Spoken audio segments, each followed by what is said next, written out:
جو تیرے اللہ نے ظاہری صورت سے ہوتا کیا ہے، سنو کیا ہوتا ہے۔ مولانا رومی نے لکھا ہے حضرت موسیٰ علیہ السلام کے زمانہ مبارکہ میں ایک شخص تھا تو حضرت موسیٰ علیہ السلام کی نقلیں اتارتا تھا۔ آپ کی طرح لمبا کرتا پہنتا تھا، ہاتھ میں چھڑی پکڑتا تھا، تھوڑا غصے سے بولتا تھا، معاذ اللہ نقل اتارتا تھا۔ جناب موسیٰ کلیم اللہ علیہ السلام کی قوم کا جب غلبہ ہوا تو انہوں نے نکال دیا اس کو، تو نقلیں اتارتا ہے، وہ نکل گیا، شہر سے باہر نکال دیا۔ حضرت موسیٰ کلیم کہتے ہیں میں ایک دن کوہ طور پہ گیا ہوا تھا تو رب کریم نے مجھ سے فرمایا کہ فلاں جگہ فلاں درخت کے نیچے میرا ایک دوست انتقال کر گیا ہے، اسے اٹھائیے، غسل دیجئے، کفن دیجئے، جو اس دور کا طریقہ تھا، تدفین کر دیں۔ حضرت کلیم علیہ السلام فرماتے ہیں میں اپنے حواریوں سمیت پہنچا، جب بندے کا چہرہ دیکھا تو حیران ہو گئے، یہ تو نقلیں اتارنے والا ہے، تو نقلیں اتارنے والا ہے۔ پر اللہ کے نبی رب کریم کے حکم کے آگے لا تو لا اللہ نہیں کرتے، یہ نہیں کہتے کہ میری عقل میں نہیں آ رہا۔ اٹھایا، غسل دیا، کفن دیا، تدفین کر دی اس کو۔ جب دفن ہو گیا حضرت موسیٰ علیہ السلام کوہ طور پہ حاضر خدمت ہوئے اور بارگاہ عالی مرتبت میں عرض کرنے کہ مالک تو بے نیاز ہے، چارہ سوال تو نہیں، پر اپنی تسلی کے لیے مالک یہ فرمائیے کہ وہ تو نقلیں اتارتا تھا۔ تو رب کریم نے فرمایا موسیٰ بات یہی ہے، پر میں نے اسے نا مرتے وقت ایمان نصیب کر دی، وہ آپ کا کلمہ پڑھ کے دنیا سے گیا ہے اور توبہ کر کے گیا ہے، تو مالک اتنی کرم نوازی کیوں ہوئی؟ تو رب کریم نے فرمایا موسیٰ جب وہ تیری طرح بن سور کے نکلتا تھا نا، تیری ادائیں اپناتا تھا تو مجھے پیارا ہی بڑا لگتا تھا، پیارا لگتا تھا۔ یارو دیکھو نا ترمذی شریف میں حدیث ہے، میرے رسول پاک علیہ السلام نے فرمایا میرا امتی جب سفید داڑھی لے کے قبر میں جائے گا نا، داڑھی اور وہ بھی سفید، تو رب فرشتوں سے فرمائے گا اسے عذاب نہ دینا، یہ میرے محبوب کی سنت سفید داڑھی لے کے آگے، مجھے شرم آتی ہے اسے عذاب دیتے۔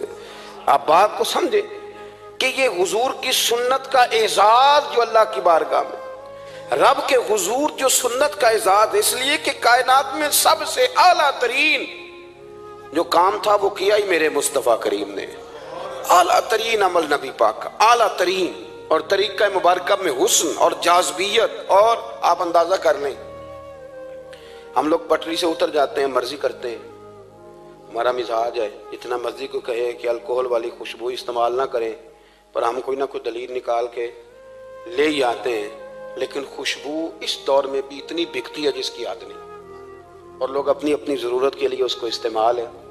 ان 1400 سالوں میں 1450 سالوں میں ایک دفعہ بھی ایسا نہیں ہوا کہ یہ کاروبار کہیں ٹھنڈا ہوا ہو۔ حرم شریف اللہ آپ کو لے جائے تو مسجد نبی میں سونے کی دکان کے ساتھ خوشبو والی دکان ہوتی ہے، یعنی اتنا مہنگا کاروبار ہے کہ جتنا کرایہ سونے کی دکان والا دے رہا ہے اتنا ہی خوشبو کی دکان والا دے رہا ہے، اتنا مہنگا یہ کاروبار ہے۔ ایک دن بھی اس کام کی اہمیت کم نہیں ہوئی، اور رسول کریم نے کیا فرمایا؟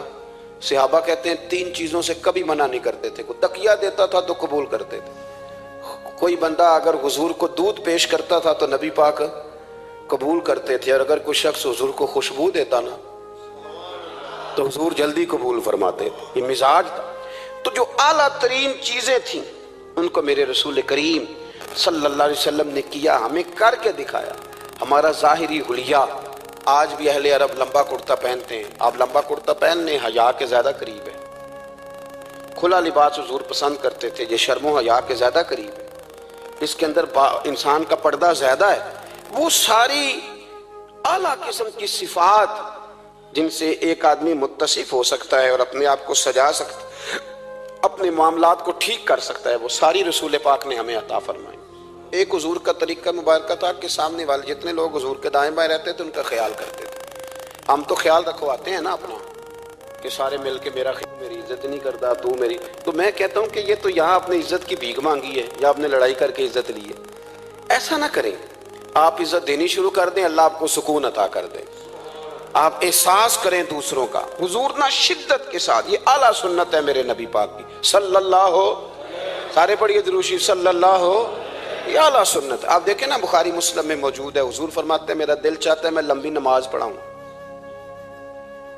لمبی نماز پڑھاؤں، دل میرا چاہتا ہے، لیکن فرمایا جب میں دیکھتا ہوں نا کہ پیچھے بچے بھی کھڑے ہیں، بوڑھے بھی کھڑے ہیں، بیمار بھی کھڑے ہیں، تو گویا حضور فرمانے لگے میں بندوں کا احساس کر کے رب کی نماز چھوٹی کر دیتا ہوں، میں مختصر پڑھاتا ہوں. اور مسند امام احمد بن حنبل میں حدیث کے لفظ ہیں کہ اگر کوئی نبی پاک کا انتظار کر رہا ہوتا تھا تو نماز مختصر پڑھتے تھے اور اس کو فارغ کر کے بھی لمبی نماز پڑھتے. ایسا نہیں کہ اب آئے ہیں 4-5 لوگ تو ان کو پتہ چل جائے کہ حضرت جی بڑی تگڑی نماز پڑھتے ہیں, بڑے صوفی صافی آدمی, یہ نہیں, بلکہ نماز ہے. بلکہ مسند امام احمد بن حنبل میں تو وہ خوبصورت حدیث موجود ہے. سیدنا بلال حبشی رضی اللہ تعالیٰ عنہ فرماتے ہیں کہ میں نے عصر کی نماز کے لیے اقامت پڑھ دی تھی, حضور مصلی امام پر تشریف لے گئے تھے. ایک یہودی کا غلام آیا اور اس نے آ کے عرض کی, یا رسول اللہ میں بڑی مشکل میں ہوں, اگر آپ چلیں تو میرا مسئلہ حل ہو سکتا ہے, میرا مسئلہ حل ہو جائے گا.